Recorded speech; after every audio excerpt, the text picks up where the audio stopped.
Welcome to Sahara TV, State of the Nation. Insecurity in Nigeria is growing in scale, spread, and sophistication, while no zone or state in Nigeria is immune from violence. Security governance in Nigeria's southeast is particularly worrying. The structures, institutions, and personnel responsible for providing security, management, and oversight at national and local levels have virtually collapsed. Is an end to the orgy of violence in the southeast and other parts of the country a wishful thinking under this government? With us to look at this issue is Mr. Samuel Atiku, a development economist, a governance expert, and a public affairs commentator. It's a pleasure to have you on Sahara TV, Mr. Atiku. Thank you for having me on the program. It's always a pleasure to be here.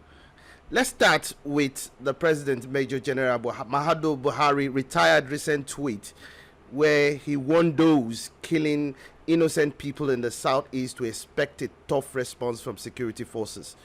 He went ahead to condemn the viral videos circulating of innocent people being killed, describing it as wild and barbarous. In your view, is the president's response enough? I think it's important to actually, of course, take context there. Look back to actions that have happened. Before we actually arrive to where we are coming from. Great. Crime doesn't just start in a community. Things happen that lead, of course, things get accumulated and then we get to where we are going. But for context, I think within policy analysis, when you try to look at the security situation in the country, I think the starting point is actually to look at the root cause itself. And for context, of course, we have the same crisis happening in the southeast. You go to the northeast, a similar crisis happening there. You go to the northwest, almost the same thing. You go to the middle belt itself, the north central, you have the same thing. Even the southwest. People say, oh, the southwest is a little bit safe, but if you recall, during COVID period, problems, of course, people were going from house to house trying to rob people, and then the whole place was happening. So, what's the root cause of this problem? Typically, if you look at what scholars have done around crime, looking at countries and, of course, taking context to things, the first one is economy. Yeah. Now, if you take a back step and we look at 2015, there was crime in the country. As at 2015, we have a country that has about 52 million full-time jobs. I was drawing insight from the data from the MBF, the Nigerian Bureau of Statistics. Now we have 52 million jobs in the country, but there was crime. If you look at the last report, the number shrink down to about 32 million. Essentially, we've lost about 23 million jobs, full-time jobs. I'm not talking about creating jobs. Given the fact that you have an army of unemployed people, young people also joining the workforce. So we have a country that used to have 50-something million full-time jobs. That has shrunk down to 50 million. Opportunities have been limited. And economists have said it. Political scientists have looked at it. In that kind of situation, you have vice and you're seeing. That's one. Two, let's look at the Southeast. This issue, I always say it. The problem in the Southeast is the creation of the president. The government refuse to engage. When you see people legitimately actually protesting, whether it's for legitimate purpose or not, the role of government is actually to sit down with people and dialogue. That's why you're in government. That's why we have democracy, not military regime. So you sit across the table and you have a conversation with people. You hear their views and then you explain your views. Then you come to a middle ground and problems are solved. You don't go and then, of course, look at what happened. You go to Lekki and then you massacre people. Look at the whole issue that happened in the Southwest. It started with somebody, of course, fanning up his own sentiment, whether it's right or wrong, on radio, and then government took it to an extreme, then you start killing people. And then before you know it, you radicalize them, and you created a problem in your own core. So the problem is actually firmly on the doorstep of the person. He caused it. So my take is this: a government that refuses to actually dialogue creates bigger. I just mentioned the economic issue. I talked about the role of government. And then more important, also, there's also the context of family value. The family system in Nigeria is broken. Dependency ratio is very, very high. You see a person, one person working and almost feeding 8 people without any social support. If you look at the US, for instance, and you look at where you have high crime rate, it's synonymous with places where family values, right? The family system has been broken. In Nigeria, that's exactly what you're saying. You go to the Northeast, anywhere you want to go, people are struggling to make ends meet. And because people are struggling to make ends meet, people pay limited attention to young people growing up. And then with vices and all those things coming up, of course, the economy, the whole atmosphere will go berserk. And that's why you see people, like, you see a small boy of about 18-year-old kidnapping a baby and then trying to pound him and trying to say, oh, you want to make rich after this, so that you make money. So the family value has been broken. We emphasize. For instance, you go to the churches or the mosques now, or maybe the shrine, and you ask them who is a successful person. The definition of success in Nigeria, it's about wind around materialism. To wind around materialism, oh, the richest man is seen as the biggest man, the most successful person. That is a wrong assumption. So my point is simple. The family value has been broken, and this comes again to the doorstep of the government. If you look at the classical government, so that I don't draw this too long. Yeah. Let's look closely at, so that we are spiritual people in the country. If you look at the Bible and you try to dissect into the Bible, when the leadership is wrong, entire country suffers. I've not seen a situation in the Bible where the leader of a particular sect of country, or where you say Israel, had been extremely bad and the economy got worse. So it all falls down on the government, no matter how people want to paint it. I think that's just my simple view. Thank you very much for that, your perspective. You analyzed the fact that the economic downturn in the country played a role, as well as government's high-handedness, if I may say. I stand to be corrected, especially Buhari's government's high-handedness with regards to handling the crisis in the southeast. But some may disagree with you, and I'd like to get your reaction to this.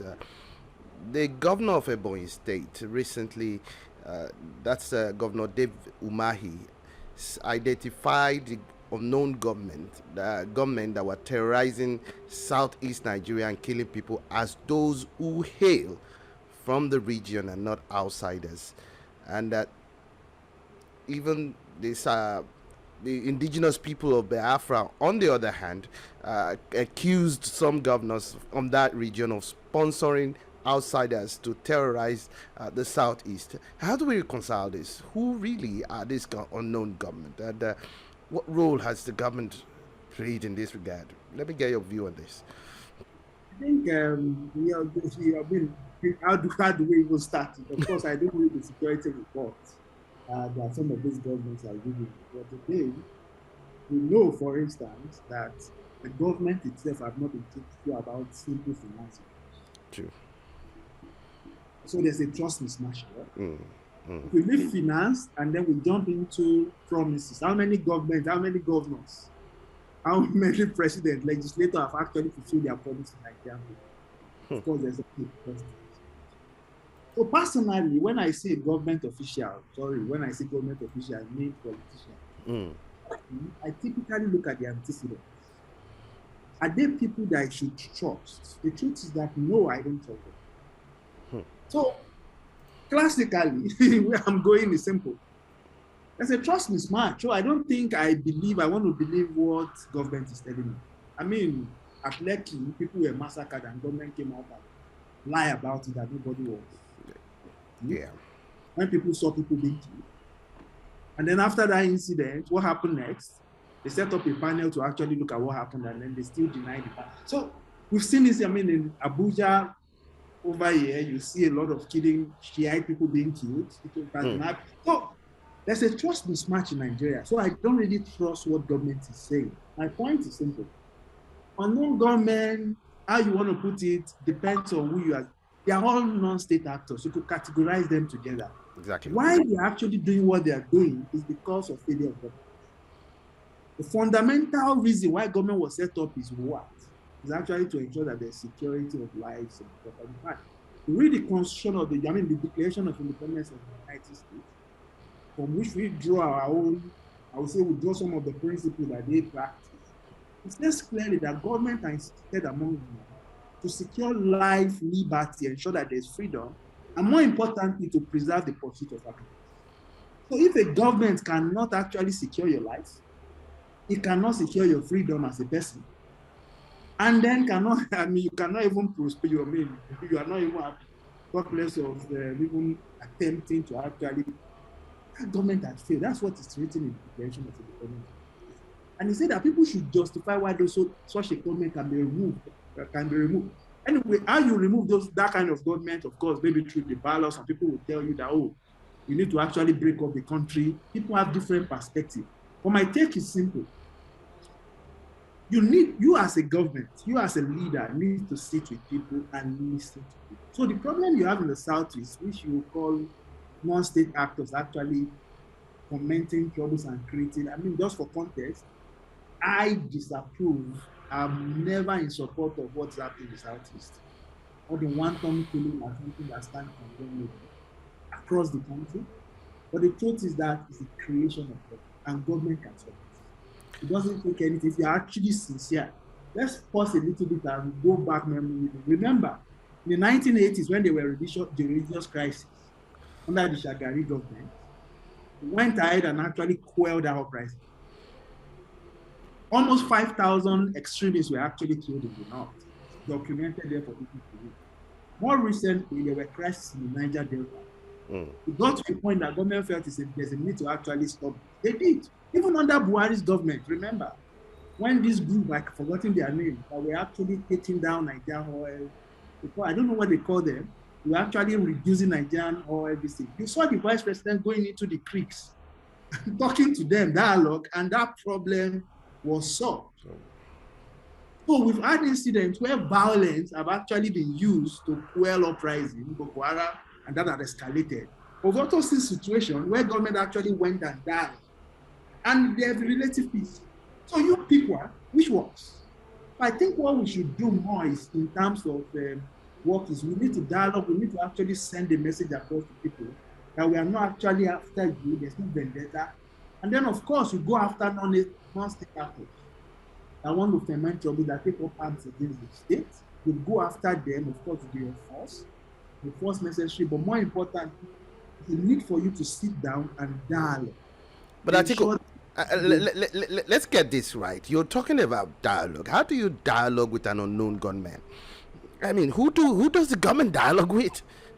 No, I'm not talking about dialogue. You don't. So those people you call unknown gunmen, or what you call them, they are just a creation of, how would I call it? They are creation of, I'll call it again. You don't dialogue with some unknown gunmen. What I'm talking about is that these people had find a loophole to foment criminality. And that loophole is, if you go to the Southeast, like the sample, go on the street of the Southeast and ask them, how do you feel? Do you trust the federal government to send in the military over here? Remember, just pause a little bit. Remember, this thing started with this crocodile dance issue. Exactly, yeah, crocodile smile. You remember the crocodile? They sent in exactly. Python dance, the crocodile smile operations. People, the federal government said, "Oh, we are going there to actually ensure that we remove some elements." They went there and they were killing people. And before you know it, they radicalize some people, and then you have the crisis you have. So I always say that it's about government being truthful. You go into a community, you don't go there and then massacre people. They've done it in Oji. You go to Berry, you see communities where they perpetrated this. People have reception. We are humans, we are social animals. Human beings tend to react. In fact, I always say something that human beings don't perform well in it. That when you incarcerate women, they don't perform well. That's why you don't incarcerate women. You have to give people the sense of, freedom within the confines of the law. So my take is simple. I'm not saying go and dialogue with unknown government or those miscreants that are causing and perpetrating trouble, of course, you take them down. But you need to actually dialogue with the people. You need to speak to the people of the Southeast that we need to take out. It happened before in the Southeast with the capacity. We dialogue with communities, we're able to take them out, and then we remove those non-state actors. So we need to actually build trust with the people of the South. And with that, you can now send in, the security apparatus to. In fact, this thing is not difficult. It's about taking intelligence from the people, and then you solve this problem. Great. You also mentioned the economic downturn as one of the factors that's responsible for the criminality, the crisis, and the killing, the orgy of violence and the killings. Yesterday, there was a purported sacking of the CBN governor, Godwin Emefiele, which was eventually denounced by the CBN. But many Nigerians on social media actually expressed their disappointment with the purported sacking, considering the facts about Emefiele's incompetence, his failures, the worsening economic indices, and the politicization of the office. Do you feel differently, sir?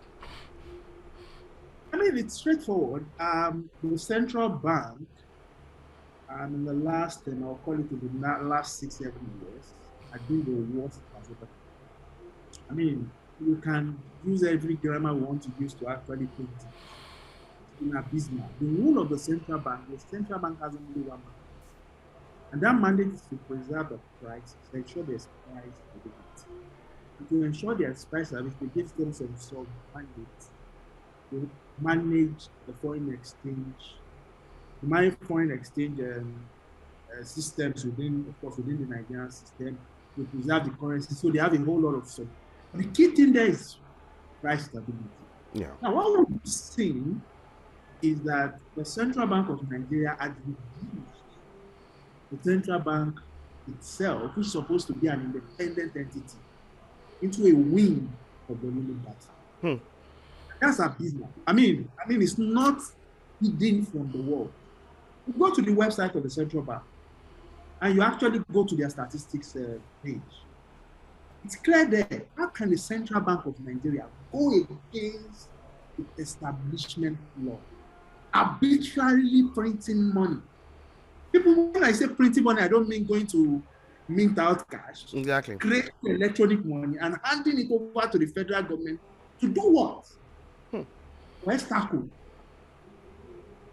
What are the federal government been investing in? Spend the money, share the money.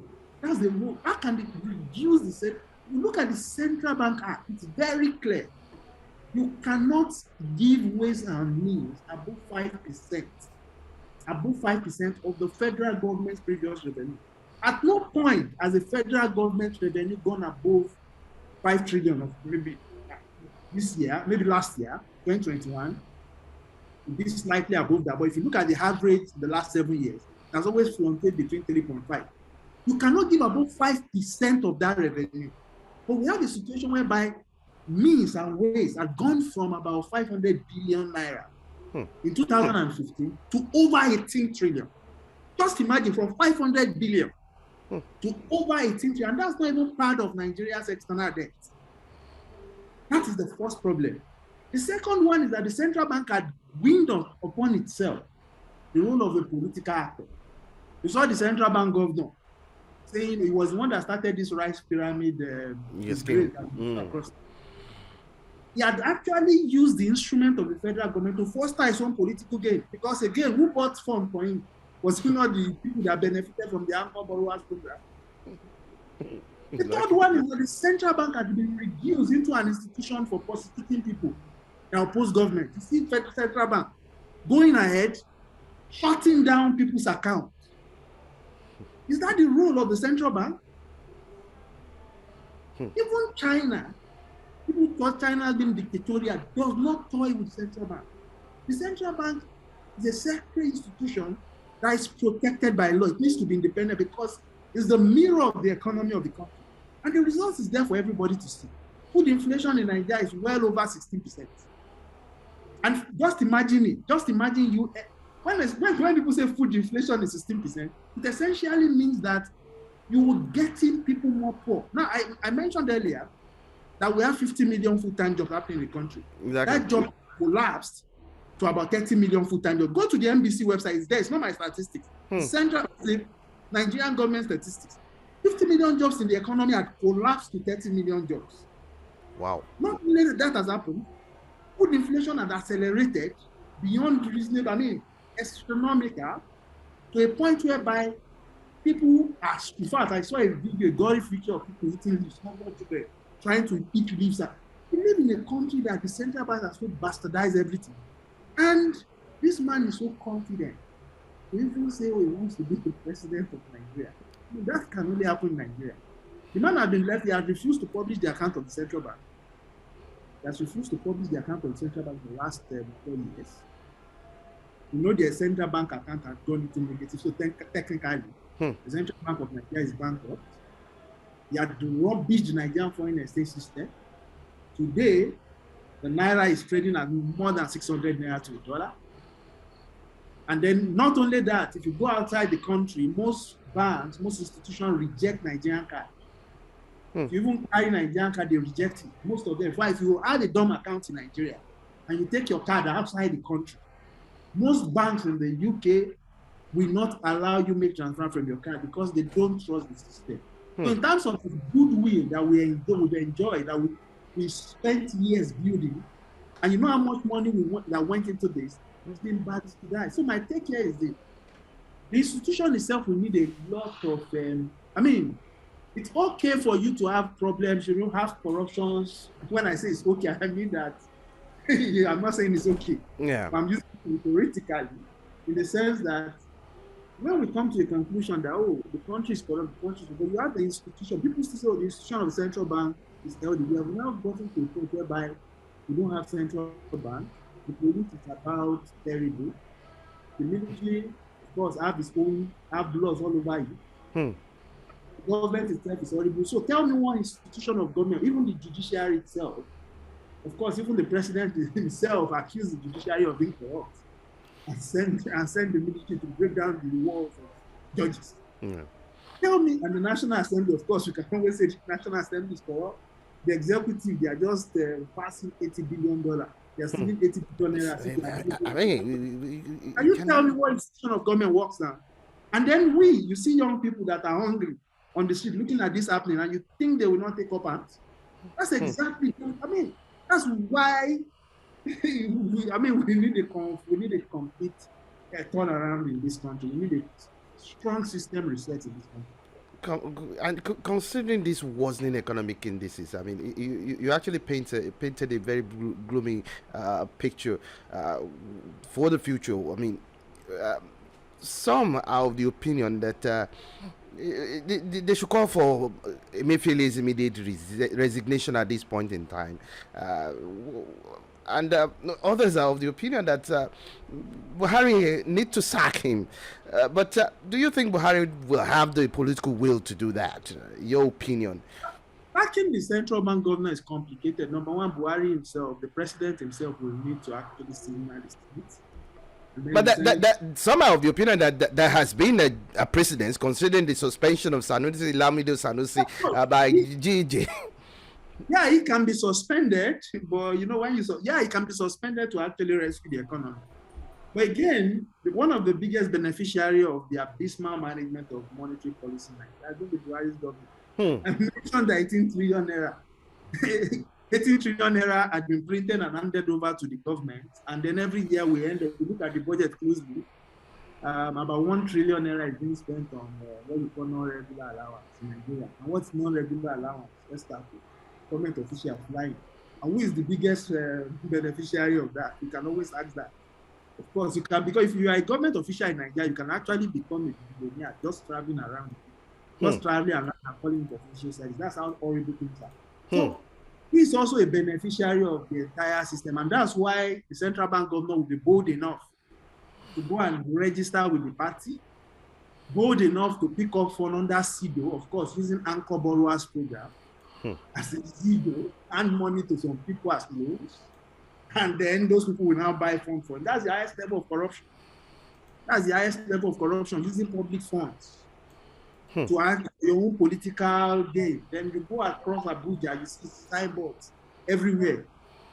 And he's driving and seeing it himself, and he's lying that he doesn't want to contest. And then, of course, going to the court.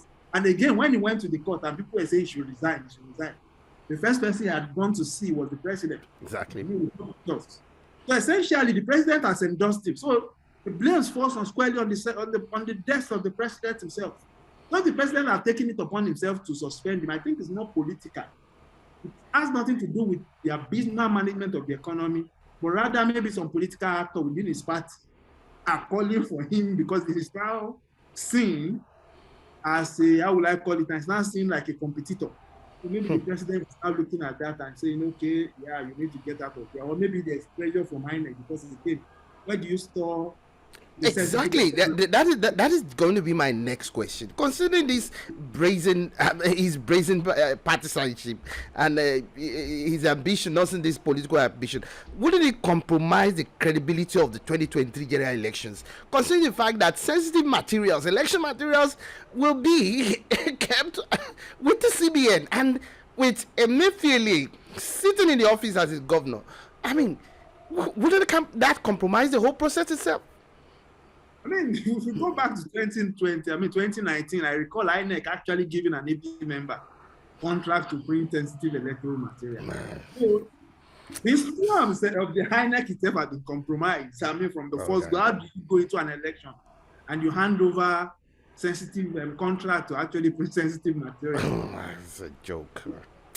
So you look back, 2019, it's happened. So it's not strange. And that's why the central bank could actually be embodied to actually do that. That's why you keep it. So they will just find people, they will move people to the central bank and board. So with printing, when Nigerians are rolling around, maybe that's the plan.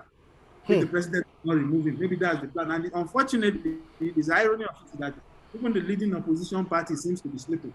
They don't seem to care too much about the institution. They are more concerned about sharing dollars. And then, I mean, it's an irony. The opposition parties should be on this case. They are not. They are busy sharing dollars all around the place and fighting for delegates. It's an eyesore. The entire institution of Nigeria has been rubbish. I mean, I've not seen one that actually still continue to stand. Finally, we're almost rounding up, as a matter of fact. How do we get out of this state?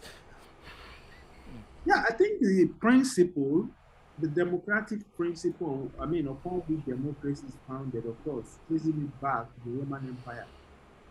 People look at the US and say, democracy itself started in Rome.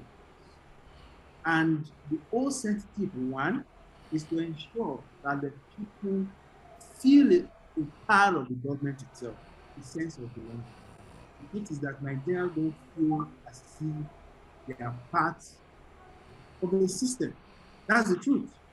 If you go across, you go to the Southwest and ask them, they will tell you, I mean, Nigeria, what's the perception about Nigeria? They give you a story. If you go to the Southeast, if you go to the North, anywhere you go, the people feel as if you are confined to a particular space. And that means we need to begin to shift that. And the way you could shift that is one, I keep saying it, dialogue. People say, why dialogue? Remember in France, when you remember the yellow first protest that happened in France, Macron went, the whole France, as developed as they had what you call the great national debate, where they were debating within their tiny community, what is wrong.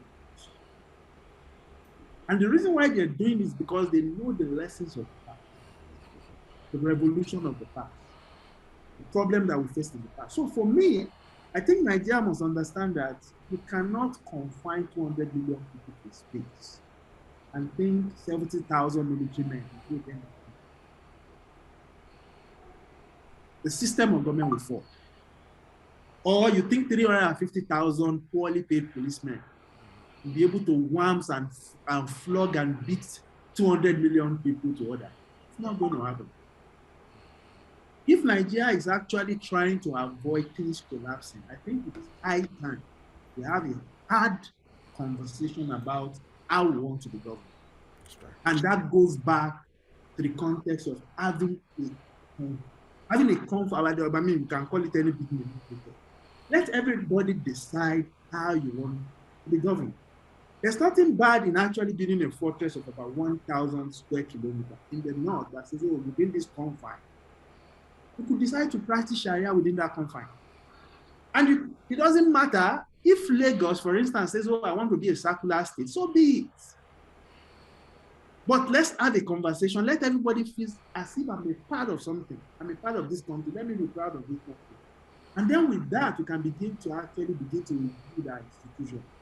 The truth is that the foundation upon which Nigeria is presently built was designed by the military. It's about order. Abuja says something, everybody aligned. It will never work, and it has not worked. So we need to begin to develop power back to the subnational entities and power to the subnational. But while we are handing power to subnational entities, not as if we are creating monarchies. That's what you call quasi-constitutional monarchy, where a weak will just say, oh yeah, you shut up there, and then making noise all over the place. We want a situation where there is balance, how you actually use this power. So my take here is that I think Nigeria needs to rewrite our constitution. That's our people. I think what I don't talk big grammar. We need to rewrite our constitution, and in writing the constitution, few military men should not sit down and write it for us, nor should politicians do that for us. I think Nigerian people need to sit down themselves. They need to have a dialogue on how we want to live, and then write on a paper how we want to be governed. And with that, we can begin to review that. Without that, I don't think we'll make much progress. Samuel Atiku, thank you so much for your insightful perspective and analysis, and we hope we can call on you again. Thank you so much for the opportunity. Yes, always a pleasure, and I'm so happy to be on. Appreciate you a lot. Please do have a wonderful night rest, sir.